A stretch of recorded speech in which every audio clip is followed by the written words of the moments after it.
There we go, everybody. There we go. Love that kick-ass opening we got right now, everybody. As you can see, my co-host is rocking out. And everybody, welcome once again to another edition of the Best Eat in the House podcast. As always, I'm your host, Rob Cramer, with my headbanging co-host, Daniel Bobo Carlin. And how you doing today, buddy? I'm doing good. I'm doing good except for last night. Like, what the fuck did I stay up for there last night? Like, that's so flat. I don't know what the heck happened. Robert Manfred's doing a horrible job with the scheduling. I mean, it's ridiculous the idea of having to play every team, and then the way they have the Mets have to travel twice. It's almost that bad. I don't know what the heck happened, and unfortunately, I can't do that whole logic. Remember I said, maybe it'll wake up the bats if I show up to the next game wearing a Mike Piazza jersey.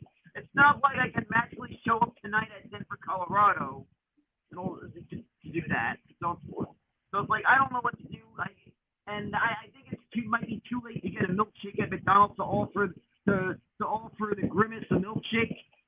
Maybe I can still offer Jabu some rum. Maybe I can at least do that. But I would want the double mojo and offer Jabu some rum and offer the Grimace plus a milkshake.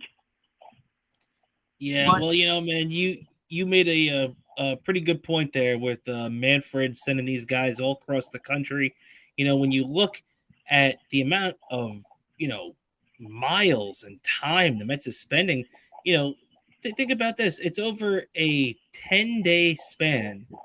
The Mets are playing 10 games, and they're having it in 4 separate cities. They already hit Anaheim. They're on their way to Seattle after this series. They're in Denver, Colorado right now, and they just left St. Louis, which they were only in for 1 day on Monday for a makeup game. So, yeah, I understand that the makeup game kind of throws everything out here. But let's also be honest, bro. This is baseball, man. Especially, this is a sport that starts in, March a lot of the time now, and April, and you're not really even getting good weather on the East Coast for the most part, or at least the Northeast, until halfway through May, maybe, for the most part. And now you are putting, with all this extra travel, because let's not forget, with the amount of playing every team in baseball now, just like the NBA and the NHL does, except it's in a much tighter window of 162 games instead of 82, and they play 3 and 4 game series instead of just 1 game, like most times they do in the NBA and the NHL. So it's completely different. They try to make it the same, and it's ridiculous, man. It's killing these guys. Now you have double the amount of West Coast trips, obviously, because there's double the amount of West Coast teams that they have to face now. And it's the same thing for the West Coast teams, double the amount of East Coast teams. They have to come all the way back here. It's just ridiculous, man. Baseball isn't meant to be played like that. And the reason why I brought up the rainouts and everything is because, yeah, in the schedule, the Mets were supposed to have off on Monday. But we all know that rainouts happen in, June, in April and May and all this kind of stuff. So you have to be prepared that later in the season, you're going to have to use a couple of off days to make up a rained out game. So it's almost like they're not even giving themselves any window for any room or error. You know what I mean? Yeah, it's ridiculous. And then even ridiculous. Well, for one thing, I'm surprised how early they released next year's schedule. And remember, I was joking about that I said when I saw next year's schedule, yeah, maybe that'd be a nice little idea to see the Mets on the road in Minnesota. If it wasn't in April, where it's going to possibly snow out and stuff, if the weather wasn't going to be cold there, the possibility of doing all that travel only for the game to get snowed out probably wasn't going to be worth it doing that next, because of the time of year that series was going to be scheduled next year. But freaking, I play this clip back next season when that Minnesota series happens next season. I said that is a 50-50 chance that series is going to get snowed out. Yeah, I agree with you there. And hey, Dan, by the way, it sounds like your microphone is muffled a little bit. I All right, can is that you hear me a little bit better? yeah, that's definitely a lot better. All right, and yeah, man, you're 100% right. It's definitely a 50-50 shot of it being snowed out. I mean, look, I remember 20 years ago, the Mets and the Dodgers playing here in New York, and it got snowed out in April. You know, we've seen the Mets go to Colorado in April, and it gets snowed out. If you remember those iconic images of Sandy Alderson helping them shovel out the the lower bowl of Coors Field out there in Colorado. That was a few years ago at this point. Now we're sitting here, and yeah, you have to just keep your fingers crossed that that kind of thing happens. But just like you said, that kind of thing happens though. So you have to be able to give yourself a little window of opportunity to make these games up. And I feel like Manfred and these guys, it's just really short-sighted thinking. Yeah. And I have to say, not to knock anything about Minnesota, but that stadium, right? Fans badly wanted the Metrodome replaced with an outdoor stadium. Something doesn't make sense. They got a football stadium that's indoors, and that can be played in any weather. Wouldn't you want the baseball stadium to have a retractable roof and be okay with the football stadium being outdoors? Something that could be played in all weather. But all of a sudden, you're okay with baseball games getting snowed out? Yeah, man. That doesn't make sense. I'm sorry. Yeah. I'll even though I'll let it pass the people of Minnesota, because you did give the World Mystery Science Theater 3000. That is true. That is true, my friend. And plus even Joel I forgot. Then I don't know how to pronounce his actual last name. I mean, we know him on the show. Hodgkinson. Hodgkinson. Joel Hodgkinson. He is one of the greatest gifts that Minnesota gave us, was Joel Hodgkinson, and that this wonderful show that I still love watching old episodes to this day. Exactly, man. I'm with you 100%. And let's not forget, when we're talking about Minnesota, you've got to talk about Jesse Ventura. And now I can't do the impression quite like Anthony, but he was a fighter, a governor. Yep, exactly. Can't forget that guy. So there we go. Shout out to all of our friends in Minnesota. And yeah, Dan. So I mean, yeah, let's jump right into this. Obviously, we talked a lot about the trip the Mets have been on right now, and it's been kind of a weird trip to this point. So they go to Anaheim, those first 3 games. They won the first game in convincing fashion. Tonight's starting pitcher, Paul Blackburn, threw a gem in his first start as a Met. And the Mets got the win on last Friday, kicking things off in Anaheim. They unfortunately would drop the next 2 games, 2 one-run games that really hurt to lose both those games. But whatever, sometimes it doesn't go your way. They lost those last 2 games there. They went to St. Louis on Monday. That game in St. Louis on Monday was so much fun to watch. Before we even get into this Colorado series and the disappointing start that we saw last night, Dan, what a great game that was on Monday. I was expecting the Mets to be a little gassed. Let's not forget, they did play an afternoon game in Anaheim the day before, so they did have a long travel night. They didn't get into St. Louis until about 5 o'clock in the morning or so, I'm told. So they had a very long night of travel and everything, but they got there. They ended up winning the game 7-0. Sean Manaea, man.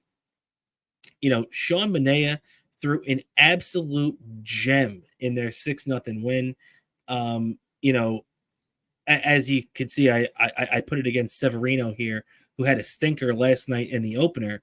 But when you look at Manaea's numbers there, man, 7 innings pitched, 6 hits, no walks, 10 strikeouts. It's the second consecutive game that he's dominated over 7 and struck out double-digit batters. When you look at what Sean Manaea has done this year, he just gets more impressive every time he goes out there, right? he is a guy that I feel this year has come out of nowhere to really come up big and really come through big time for this team. I, we had to give a lot of credit to him. Plus, that felt good. Anytime the Mets get a win over the Cardinals, I still haven't gotten over 2006.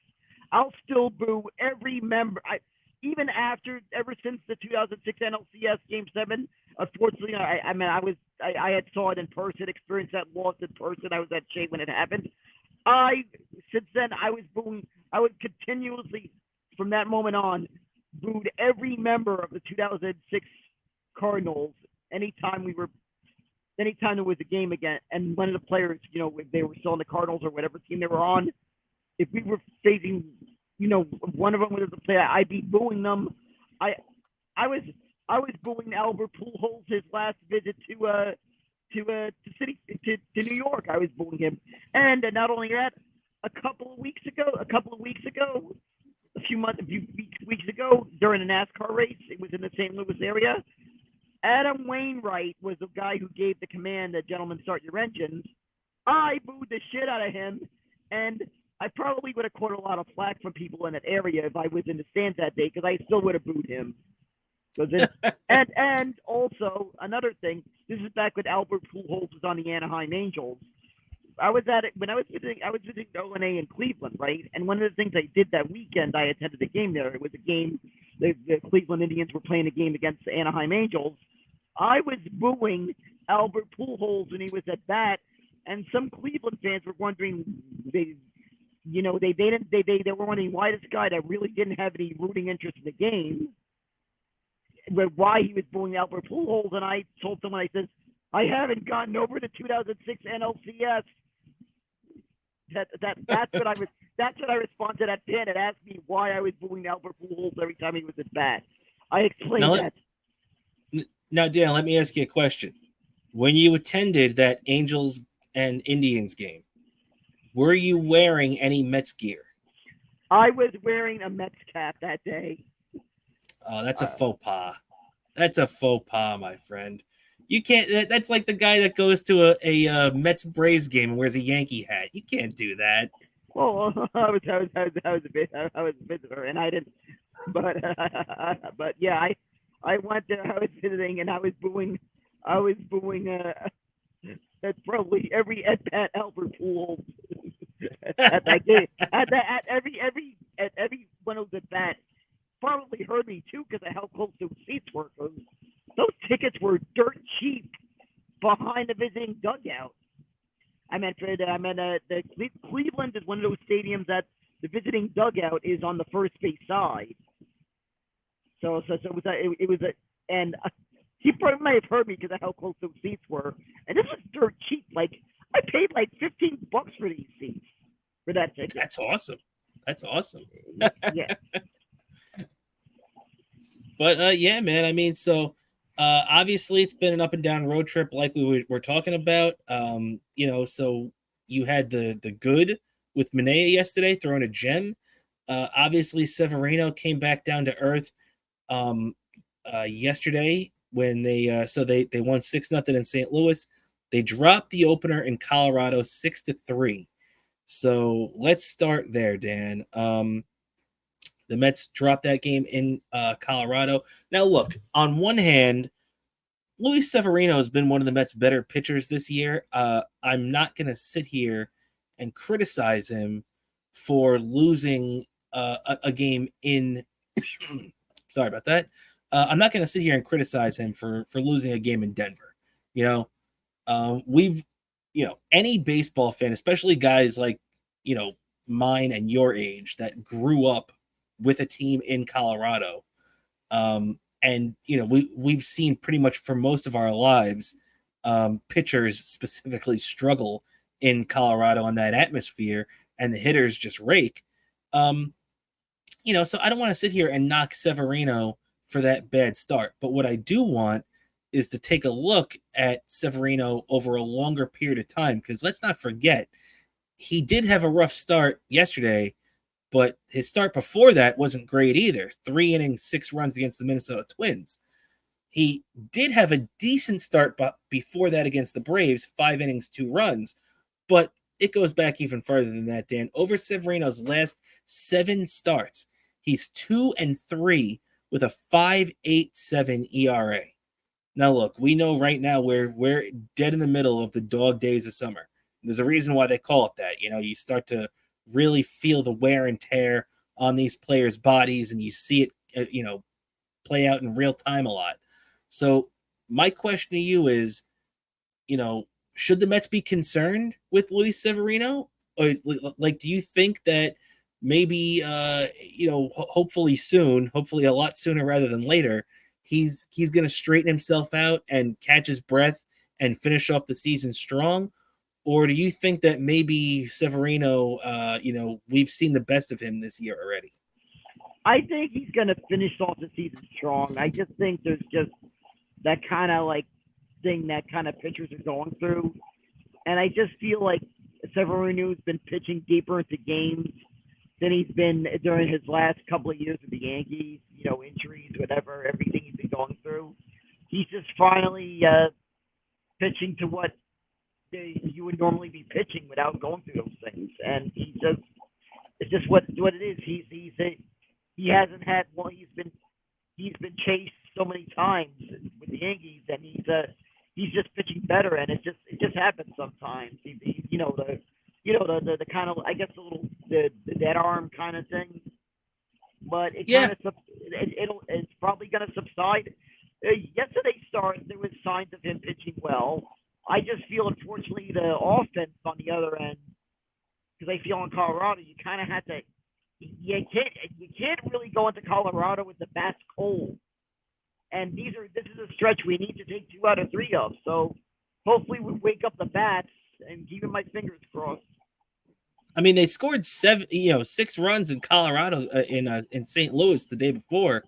So I don't really think the bats were cold. I think if anything, the bats, were probably kind of tired, and from all this travel. So I'm willing to give them that benefit of the doubt. With Severino, I'm inclined to agree with you. I think that he's probably going to figure it out, and I think also too maybe early on in the season, we saw I don't know, a better Severino than we expected. So now we're seeing a worse Severino than we were expecting. So it all kind of evens out in the end. I think eventually he's going to pitch to his numbers and be okay. But you just got to keep your fingers crossed that he didn't completely run out of gas. But yeah, man. So Severino had a tough one last night. The one good thing I will say is that he didn't walk anybody last night. So his command was on. He was just giving up a lot of hits. He gave up 8 hits in 5 innings. So hopefully he was overthinking it, because with Severino, his control is a lot that determines how he pitches most of the time. If you remember one of his first starts in the Met uniform, I think he walked 4 or 5 guys. It was terrible. He was laboring through the first 5 innings through 100 pitches. And, we kind of expected to see that every time out. He's gotten his command under control. I think he might have just been overthinking it a little bit yesterday in Denver, and that's where the Mets are tonight for Game 2, starting at 8:40. So as me and Dan are recording this right now, in about an hour and 20 minutes will be first pitch. First pitch is going to be real interesting too, by another one of the Mets newcomers, Paul Blackburn, will be taking the hill tonight. We talked about him a couple of minutes ago as he made his Mets debut last Friday in Anaheim. Blackburn, who is 1-0 with the Mets, 1.50 ERA in the year, 5-2 for the season. He was 4-2 with Oakland prior. And now the Mets are facing Ryan Feltner. You see those numbers, 1-10, 4.97 ERA. Ryan Feltner's a really interesting character too, man. He's got good stuff, but he just hasn't quite figured it out yet. If you look at his last start against the Mets, this was about 3.5 weeks ago at Citi Field. Feltner pitched, if you look at those numbers, it's not awful. 3 2/3 is pretty awful. But 2 hits, 4 runs, only 3 earned. The thing that really bit him in the ass was the 5 walks. It drove up his pitch count, And if the Mets are patient, they could probably get away with that again tonight and really get into that Rockies bullpen. But as you can see, he had 7 strikeouts. This guy Feltner has pretty good stuff. So if I'm the Mets, I'm not going to take him lightly. You have to look at those numbers and say, look, as bad as those numbers are, in 3 2/3 innings, he only allowed 2 hits. So the Mets weren't exactly getting around on him too much. So the Mets, in my opinion, they got to try to jump on this guy early tonight. Yeah, exactly. Jump on it early, jump on it often. Yeah, no doubt about it. And let's hope they do it tonight. They jumped early last night. They got a 2-0 lead, but they kind of died after that. Unfortunately, looked like they ran out of gas a little bit. Now tomorrow is going to be another big game too, because they got this one tonight to try to even this series up. But the potential rubber game, if the Mets win tonight, would be tomorrow at 3 p.m. So it's a day getaway game for the Mets, and now they're gonna be sending out left-handed David Peterson, who's coming off his first loss of the season, his last time out, 5-1, 3.47 ERA, going against Austin Gomber. He's another one of these young starting pitchers in the Rockies rotation that has pretty decent stuff, but just can't put it together. I don't know if it's him or if it's the atmosphere in Colorado. But Austin Gomber right now is 3-7 with a 4.66 ERA. So definitely a lot for the Mets to sink their teeth into. This is a guy that if just like tonight, if they get to Feltner early, they got a pretty good shot at winning this one. If they get to Gomber early tomorrow, they'll be looking pretty good, especially with David Peterson hopefully holding things down on the mound, right, Dan? Yeah, exactly. Yeah, man. So, okay, definitely a lot of interest in what the Mets are doing this week. Now, over the weekend, they're going to be in Seattle to finally complete this long road trip. So it's going to be, 3 crucial games. Seattle is not a pushover team like the Angels, who the Mets lost 2 out of 3 to, are, and like these Colorado Rockies, who the Mets already lost to. So, isn't it weird how the way things work out, Dan? The two teams, obviously you knew the Cardinals were going to be a pain in the ass. Of course, the Mets go in there and roll over them, no problem. But the two teams who the Mets should beat, the Rockies and the Angels, they've played 4 games against, and they've lost 3 of them. That's baseball, Susan, right? Yeah. That's how it is. And unfortunately, they should have. I wish they would have won that game on Saturday, because it's just they had the unfortunate luck of facing the best pitcher on a bad team on Sunday. Yeah, but too, they could have gotten around on him. They just didn't. So even though Anderson is a hell of a pitcher, he's having another good year. The Mets could have gotten around on him. They just didn't. And you got to execute. You got to execute. I also have been a little disappointed at how the Mets have been using the outfield. I know Tyrone Taylor had 3 RBIs the other day against St. Louis, but Tyrone Taylor's a bench guy. They should not be, especially against righties, which they faced last night. And Jesse Winker was not in the starting lineup last night. Tyrone Taylor was. They got to start playing Winker more. There's a reason why you picked him up. He's a protection bat in the lineup. I don't want to see him riding the bench. Yeah, exactly. I just want to finally see him get going, because I know it seems like it's taking a bit slow, him getting going, but I just hoping they let him, they give him a couple of chances, let him get going, because I mean, you say get going, but it's like, I think the guy's played in 3 or 4 games, and he's had a hit in pretty much every one of them. But his only problem is that every time you turn around, Carlos Mendoza has him on the bench. Now, the guy is not going to be able to get into a groove if you don't play him all the time. So, I really would like to see them, especially against righties. If they're facing a right-handed pitcher, Jesse Winker better be in that damn lineup. That's all I'm saying. Yeah, exactly. I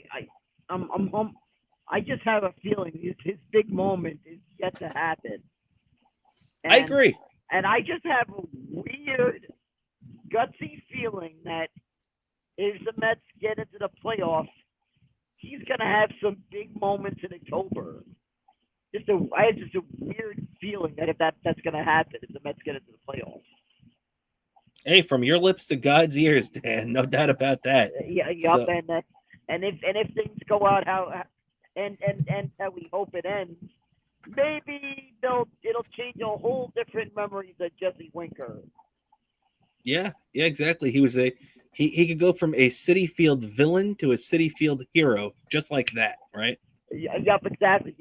He could go from someone who wouldn't be served at the bar to someone who will never have to pay for a drink in New York again.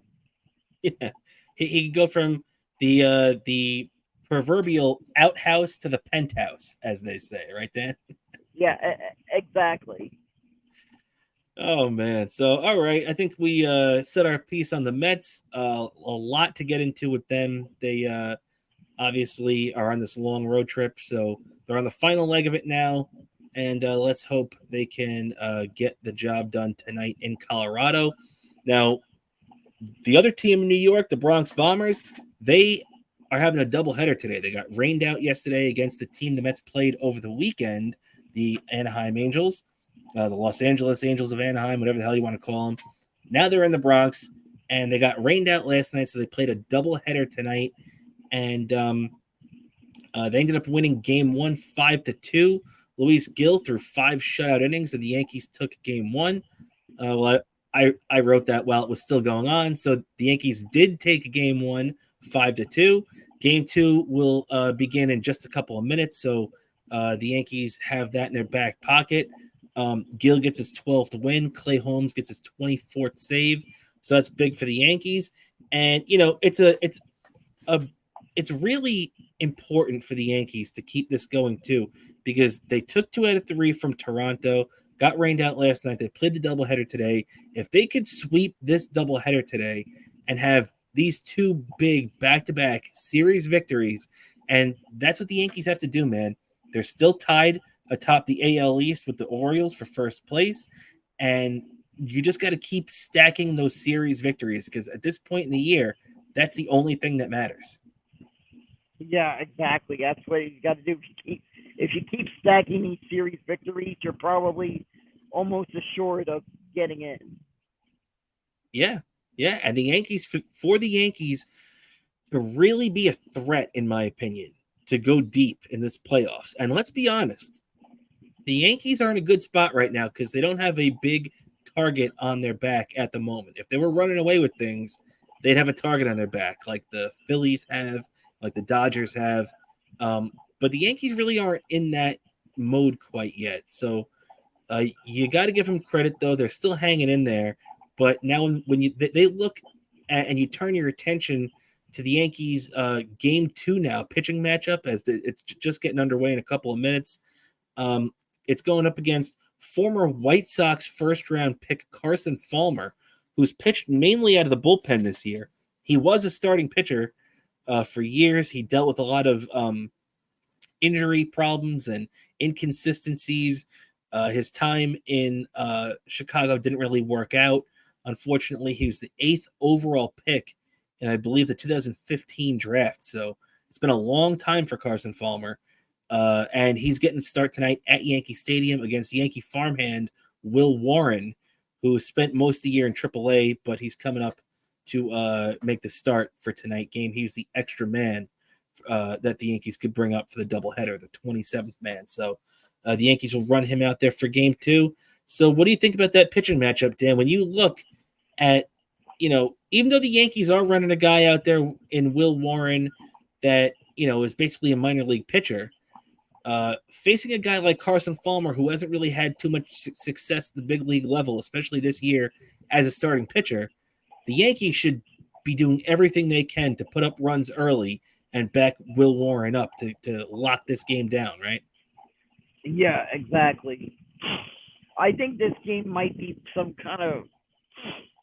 I think it's going to be some ugly score with both teams. Probably going to be the team that gets certain key outs at key spots is going to be determined who wins this game. Yeah, I could see that. I could see that, and not to mention too, like we were talking about, we're at that point in the season right now where I'm sure a lot of those guys on the Angels who are a crappy team that's buried and they're not going anywhere, they're definitely not going to the playoffs. I'm sure a lot of them don't even want to be out playing baseball in the rainy Bronx tonight at Yankee Stadium. So if the Yankees can just fight through and ignore the elements going on around you right now and just focus on the fact that you have to, as we said a couple of minutes ago, stack victories. uh Go out there, ignore everything else, and get the job done, right, Dan? Yeah, exactly. What they need to do the rest of the way. Yeah, yeah, man. And last thing on the Yankees before we turn our attention to some football training camp news, is, I heard a really interesting um, back and forth with um, former Met manager Buck Showalter was talking, and they were discussing how the Yankees have and how Aaron Boone as a manager have reacted to the amount of walks Aaron Judge has been getting. If you remember when the Mets beat the Yankees a couple of weeks ago, they walked Aaron Judge 4 times in a game. Aaron Judge walked 4 times in a game again the other night. Should Aaron Boone flip flop him and Soto in the lineup? Now, if you're looking at the lineup right now, Judge has been 3, Soto's been 2 for a lot of the season, for the good bulk of it. And I think that makes total sense. I'm not a big fan of um, Judge in the number 2 hole. I might even keep Judge in 3 and bump Soto down to 4. But either way, I like the idea of using the greatness of Juan Soto to protect the greatness of Aaron Judge. So what do you think about that, Dan? I'm surprised that Boone hasn't done that yet. I think that's what they need to do. That's maybe I think that's an option that should be on the table. I really think you're going to see that happen.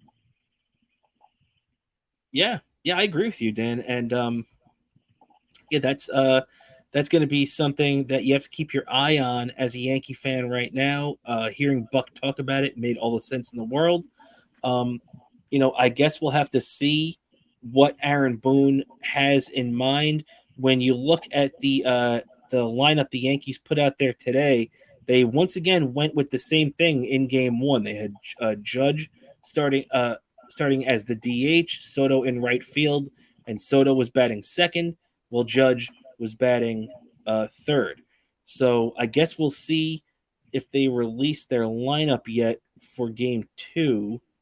Let me take a look at that at the moment. And I still see, yes, Judge is in center and Soto is in right.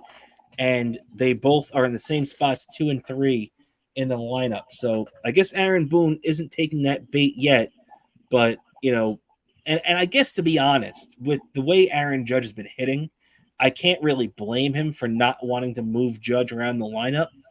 But to be honest, with as hot as Aaron Judge has been, do you really think if you batted Aaron Judge ninth in the lineup, he'd still be killing it? You know what I mean? Yeah, exactly. Yeah. So, okay, definitely worth keeping that in mind if you're a Yankee fan, if you're keeping an eye on the Yankees, or if you have Aaron Judge on your fantasy team like I do. So, make sure that uh, you know, we'll see what Boone has up his sleeves going down here. But now, Dan, we got all the baseball out of the way. Let's round out the rest of today's show with some football training camp news. Obviously, Jets and the Giants are in full swing. We'll start with your Giants, Dan. There's been some interesting, the Giants have had a heated week right now. Have you really been paying much attention to what's been going on this week at Giants camp? Yeah, I've been hearing about the fight that happened. The joint practice with the Detroit Lions. They're about wrapped up training camp and they're ready to go for the first preseason game. Sort of, I guess maybe you could call it fake football because like a lot of guys trying not to get hurt.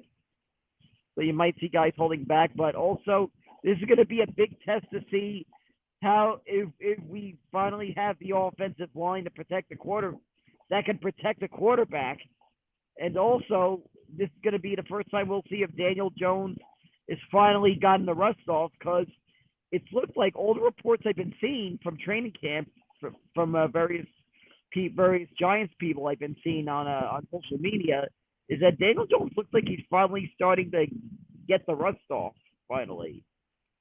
And Dan, me and you have been saying that too for a week or two. Look, the guy is only 7 or 8 months removed from having a major surgery.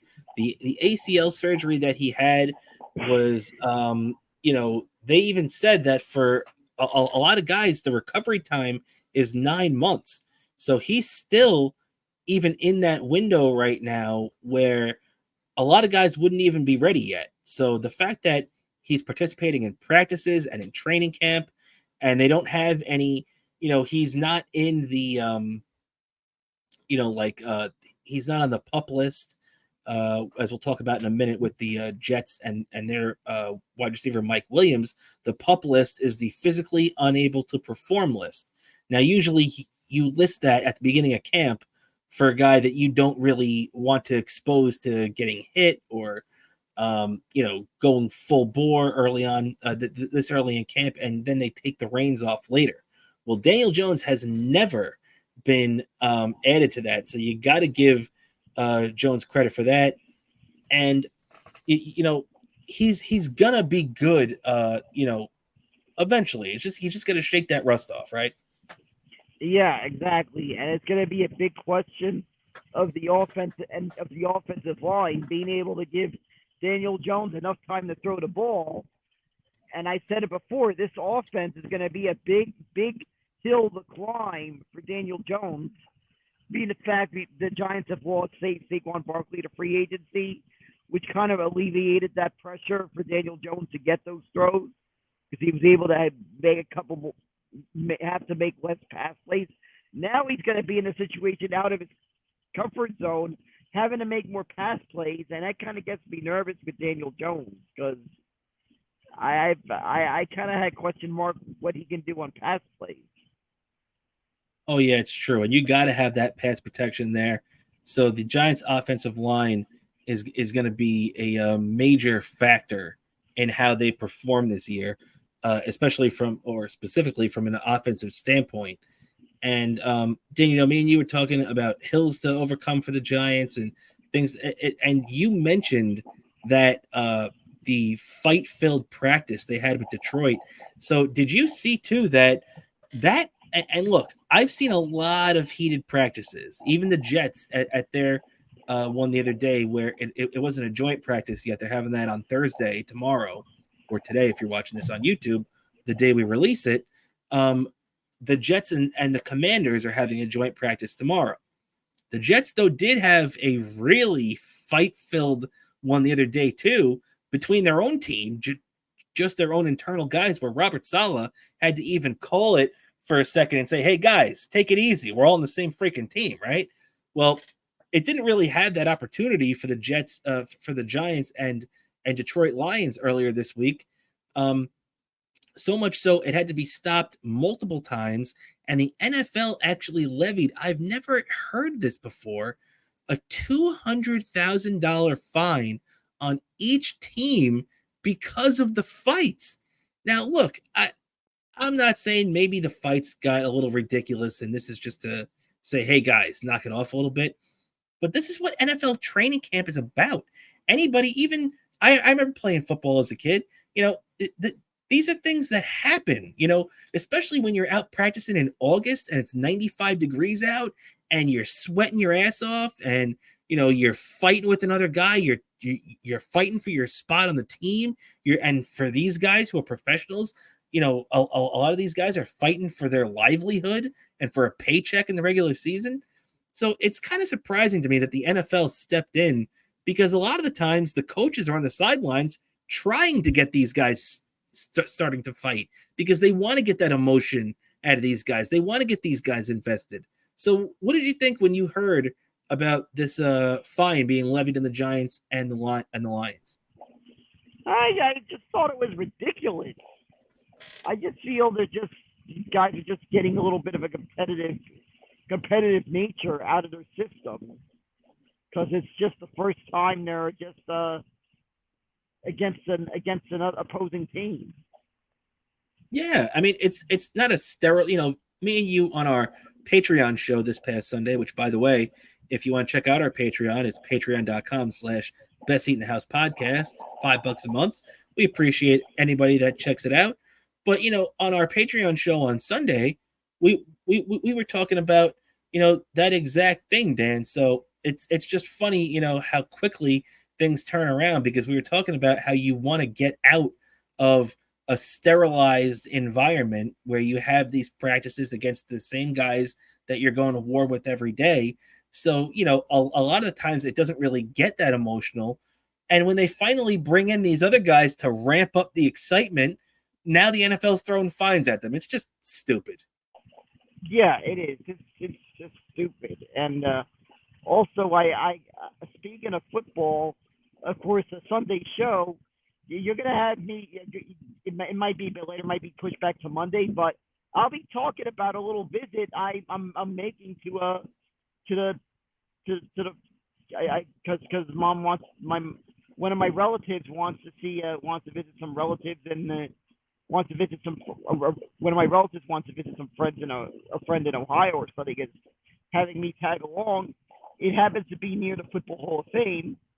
I'm actually going to be visiting the Football Hall of Fame while my relative is doing something. Like if the relative is driving, so I'm just tagging along on it, and I'm going to be visiting the Football Hall of Fame. So I'll be talking about it. Very cool, very cool. So if you want even more Patreon content, you can check out Bobo Going to Canton on Patreon, right there, Dan. Yeah, that's going to be a lot of fun. I'm ready. I'm packing my vintage LT jersey. I figured I'd wear my vintage LT jersey for that trip, and I'll be talking about a little trip about my trip to Canton. And yes, there'll be some gifts. There'll be some gifts for you. I'll probably present them to you during the Met game we attend some point this year. I appreciate that, buddy. That'd be really awesome to see. I hope you have a great time over there too. And yeah, man, it's definitely you now you're going to Canton, right? So you're going to the place that has immortalized Jets and Giants in the past. Obviously, from my team, you got guys like Klecko and Revis and Don Maynard and Namath from back in the day. Obviously, the tons of New York Giants littered in the Hall of Fame. Soon to be Eli Manning, as soon as he's eligible. And what's exactly. that, Dan? And I say it, and I'll say it once again. This argument: Eli Manning is a Hall of Famer. Take that, haters. Hey, I'm not even a New York Football Giants fan, but I'll tell you this right now: Eli Manning is 100% a Hall of Famer, and anybody that doesn't recognize that has never watched a game of football in their lives, because that guy is a Hall of Famer. You don't beat the New England Patriots in the Super Bowl twice by mistake. Yep, exactly. And I also got to say, it's a little nice thing to the Manning brothers. Invite the Beezus boys on the Manning cast one day. I would love that. I would love that if they invited the both of us to appear in the Manning cast one day. That would be so cool to appear on the Manning cast. Wouldn't that be? I would love that. Let's go. I'm down. Come on. And I'll finally be able to tell Peyton Manning that I can never forgive him for staying in the Volunteers in Tennessee for an extra year, because the Jets would have drafted him number 1 overall in 1997 had he come here. Oh, that would be a very entertaining. That would be a very entertaining Manning cast. I love it. It's one of the few things that makes Monday Night Football watchable, because let's face it, I can't stand Joe Buck. And so I'm glad we have the option of the Manning cast feed, that I don't have to hear Joe Buck's voice. I could just feel like I'm watching with these two guys that are that are just that once played professional football and did great things in the game of football, and now are just they're just two guys having fun. It's like you watching football with two people you know. Exactly. A couple of brothers that you grew up with, right? Yeah, exactly. That's what it feels like. I feel like watching the Manning cast. It's like you're welcoming the Manning brothers into your home every Monday night. Well said, my friend. Well said.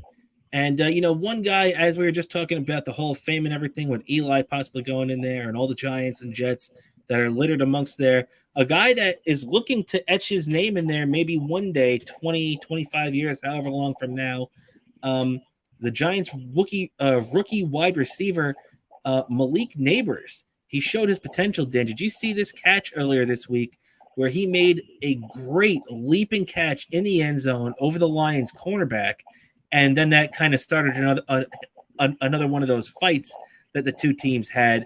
But that was really a highlight reel catch. Yeah, that is just impressive. Like I was seeing footage of it and stuff on the interwebs. Various people that were allowed to film the thing because, as you know, I'm sure you've attended camps, and I don't know if you've attended in the smartphone era, but they don't allow you to film video. No, my last camp with the Jets was Brett Favre in 2008 at Yeah, yeah, Hofstra. yeah, exactly. You still had phones that were like these cameras. You probably had a flip phone or something back then. Like the Yeah. iPhone was. They had the iPhone back then, but the iPhone was in its infancy. So Yeah, it you was basically still just an iPod that you could make phone calls on. yeah, exactly. Like phone cameras weren't like they were back today that you catch Yeah. them. But you can still get photos, and believe me, I'm sure you saw my photos from training camp when I got to see the Giant when I was attending the Giants training camp a couple of weeks ago. I had some great photos. So you're still allowed to take photos, but there's no video of it except for anything that the press was able to post. Yeah, it's true. It's true, man. So definitely, definitely some good things we've seen there. No doubt about it. Now the Giants will play, just to wrap up with the Giants real quick. They're playing their first preseason game tomorrow. So, definitely looking forward to that. Looking forward to seeing these guys out of a practice setting and onto a regular field, right, Dan? Yeah, exactly. On Zoom regular field, and I'll be des- I'll be keeping a watch on that, and looking forward to hopefully seeing it turn out well. That in the progress everyone's making going into the season. Yeah, man, we're one step closer to the regular season.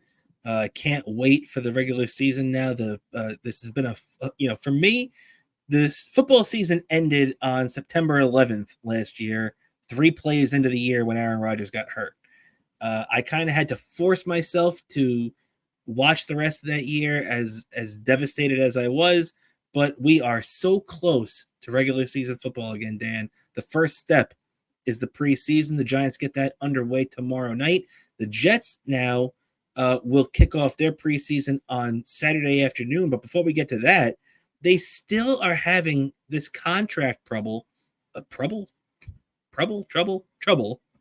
with pass rusher Hassan Reddick. Now, if you remember back in April, the Jets acquired Hassan Reddick from the Philadelphia Eagles for very, very limited draft compensation. So the Jets didn't really give up too much. But you would think that when you acquire a guy in a contract dispute, you would, I mean, and he said to the Eagles that he wasn't going to report. Now, the Jets have said that after they got him, he said he was going to report and he reneged on the deal. Whatever you want to say, the Jets went out and acquired a guy who was in the middle of a contract dispute. And here we sit, and that was in April, and here we sit on August 7th, and they still act like they're surprised that he's in a contract dispute. What did you think you were going to get? This guy wants to get paid. He deserves to be paid. He's one of the best pass rushers in the NFL. He's been one of the best pass rushers in the NFL for the last 4 years. And it's ridiculous that the Jets front office, which can be so good at times, when you turn around and you have a draft like they had in 2022, where you get all these starters, Jermaine Johnson and Sauce Gardner and Garrett Wilson and all these guys, Breece Hall, up and down, then you turn around and you get Aaron Rodgers the next year, and you're like, holy crap, this guy can never do anything wrong. Then he goes out last year and doesn't bring in a backup quarterback, and they stick us with Zach Wilson. Then you compare his other drafts in 2020 and 2021 and how bad they were. So it's almost like Joe Douglas giveth and Joe Douglas taketh away. You gave us Hassan Reddick. Sign the freaking guy, right? Yeah, and I'm sure you and a lot of other Jets fans are probably saying this, but pay the man, pay the guy already, and Hassan Reddick negotiated a deal already. Yeah, enough's enough. I'm with you, man. You said it. Get this thing done. And you know what? As much, and I'm sure there are a lot of Jet fans out there saying, oh, we got Jeremy, whatever his name is, Sherwood, and we got all these other guys. We could stick, Will McDonald out there. And look, Will McDonald might be a good pass rusher. Sherwood might be a good player down the line. They're both still young players. Hassan Reddick is one of the top 3 pass rushers in the NFL right now. There's nobody, not Jermaine Johnson, not last year's Carl Lawson, not anybody on this team that can replicate the dynamic pass rushing ability that Hassan Reddick has, right? Yeah, exactly. So they need to figure this out quickly and as soon as possible. Yeah, from your lips to God's ears, Dan. No doubt about that. So the Jets still trying to work that out right now. But on the good side of things, they activated former Chargers receiver who they signed as a free agent this year, wide receiver Mike Williams. They activated him from the PUP list, the physically unable to perform list. Now, from everything they've told us, it's that he was on the same timeline as Breece Hall coming into this year. They both had Achilles injuries, no, it wasn't Achilles. It was ACL, whatever it was. They both had that same injury. Breece Hall suffered it in the 7th game in 2022, and Mike Williams suffered it in the 3rd game in 2023. So you knew that they were going to be around the same timeline. Now, Breece Hall came off the PUP list last year on August 15th and had no problems, was fine for the opener of the regular season and played the whole year. Mike Williams comes off on August 7th, and I feel like the fact that he's off, a week earlier, he got hurt earlier in the prior season than Breece Hall did. And let's not forget, Breece Hall was 3rd in the NFL in total yards last year. He had 1,500 total yards between receiving and rushing last year. So he was one of the more versatile backs in the entire league coming off that injury. I feel like Mike Williams can provide the Jets a spark like that, right, Dan? Yeah, exactly. He just has the ability. It's going to be a real spark in this lineup, and there's going to be some. It's going to be a real big spark with him and Aaron Rodgers. Yeah, no doubt about it. Especially the fact that the Jets really haven't had a big target guy that can go deep and catch those quote unquote 50-50 balls that they call, when you kind of chuck it down the sideline and keep your fingers crossed that your guy comes down with it. I've been told that I forget who it was from the Chargers. Oh no, it was Jets backup quarterback Tyrod Taylor, who was a teammate of Mike Williams when he was in San Diego or LA, the Chargers, whatever you want to call him. And he said that with Mike Williams, a 50-50 ball is more like an 80-20 ball because he's going to come down with it. That's just how good and a dependable of a receiver he is. And if you really think about it, Dan, the Jets have not had that kind of guy probably since Brandon Marshall back in the 2015-2016 Ryan Fitzpatrick era. Or if you even want to go back further than that, Plaxico Burress maybe, but he was past his prime by the time he was a Jet. I'm looking at Braylon Edwards from that 2009 2010 Jets team. So really take your pick, any of those guys, but it's been over a decade for those guys for the most part. So it's about time that the Jets get a deep threat like this, right, Dan? Yeah, exactly. They got to get it done. They got a tight you guys. It's a tight window for you guys, and I can tell you it's gonna be very nervous, and I expect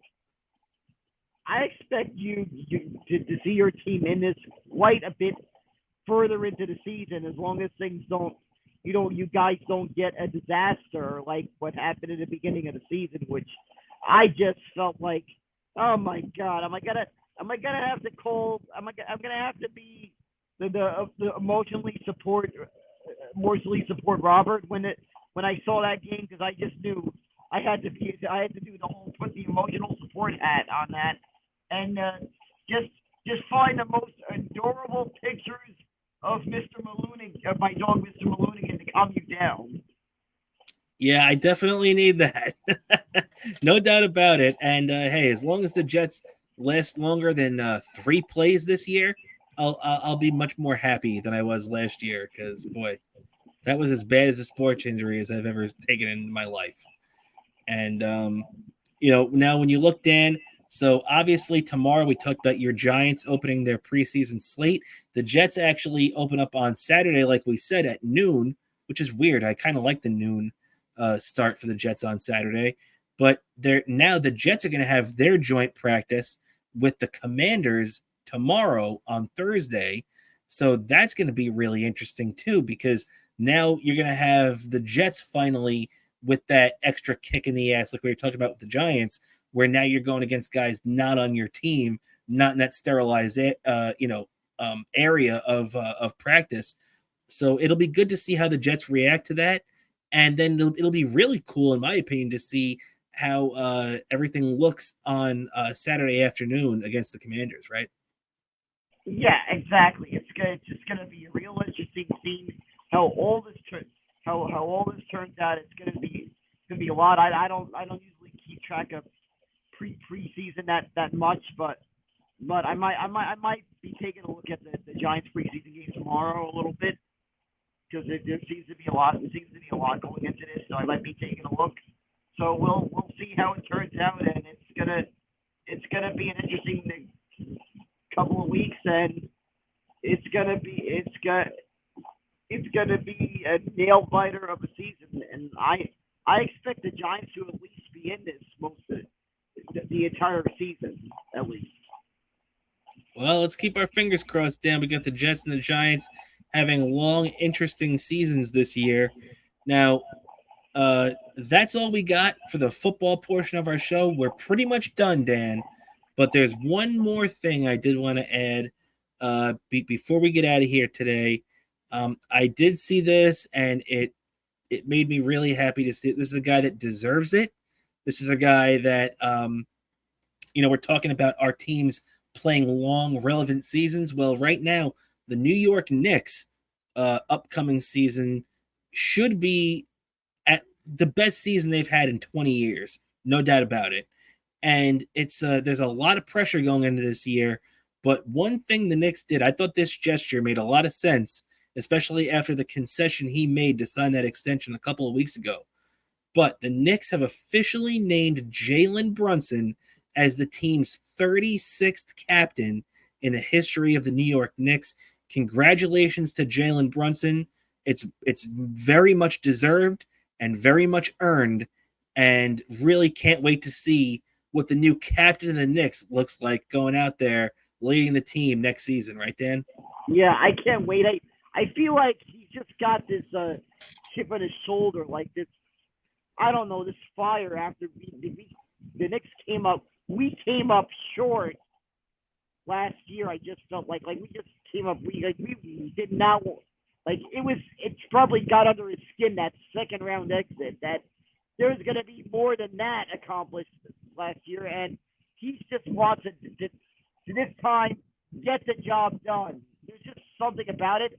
I could even tell it by the way that he was actually interacting with fans outside the Garden after we had been eliminated from the second round last season. So he just looked like he was letting them know this team's gonna be back next year and they're gonna be stronger. I just feel there's just this edge to them this season. And I just feel it's going to be very nerve-wracking. And I can tell you, anytime one of my favorite teams wins a championship, just like with all the other sports that we follow, this one's gonna be. I don't know how I'd react to this one. I can tell you this: if it turns out a situation where the Knicks go all the way, there's a good chance that we will be both at the parade, and probably at Eastside Dave would be invited to join us. Which no doubt about that. I hope there's a celebration like that where this is like one of the few times that both me, you, and Eastside Dave are on the same side. So I would expect all three of us to have a hangover after the parade the next day, the day after the parade, because we probably partied post parade at Donovan a little too hard.